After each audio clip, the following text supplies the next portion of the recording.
Pamilya sa napatay ng Eloy sa Banwasang Murcia Negros Occidental nakigsapol sa NBI Bacolod agud mahitso ang mga posible sa labton sa mga midwife sa ginapasuni nabilin nga gasa sa sulod sang iya sinikinatawo sang pasyente sa iya pagbata sa sulod sang health facility. Yaring balita ang aton gintutukan exclusive.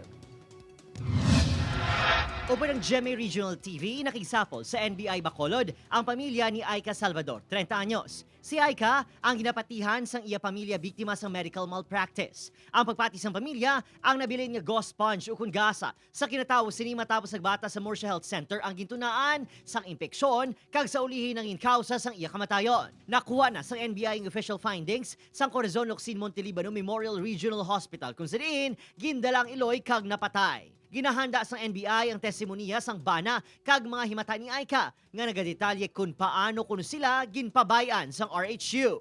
Because of the negligence of the practitioner, yung mga midwives na nagpaanak, yun ang cause ng pagkamatay ng victim. Kaya kailangan ngang ma-determine ng namin, based on the records na available, pinoward namin lahat sa medical legal officer namin. I-evaluate yan eh.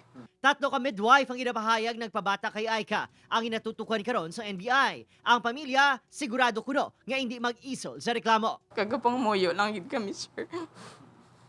Amo lang na, sir. Para sa akon, mga hinablos, nga matagaan justice sila, mama. Una naging pahayag sang tagpamuno sa Murcia MHO nga bukas sila nga makigsapol sa pamilya kag handa nga tubangon ng reklamo kung may kapaltahan gid man ang natumod nga personnel. Sa legal ang kaso sang asawa ko nga makuha na naman ng justice. Kuhain ako sang ang judge na lang ang bahala kung gid man ang result sang kaso.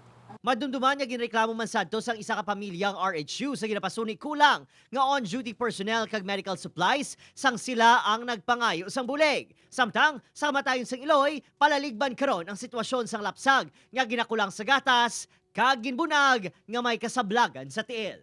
Opo, Kirinal Casilio, Adrian Prietos, 1 Western Visayas.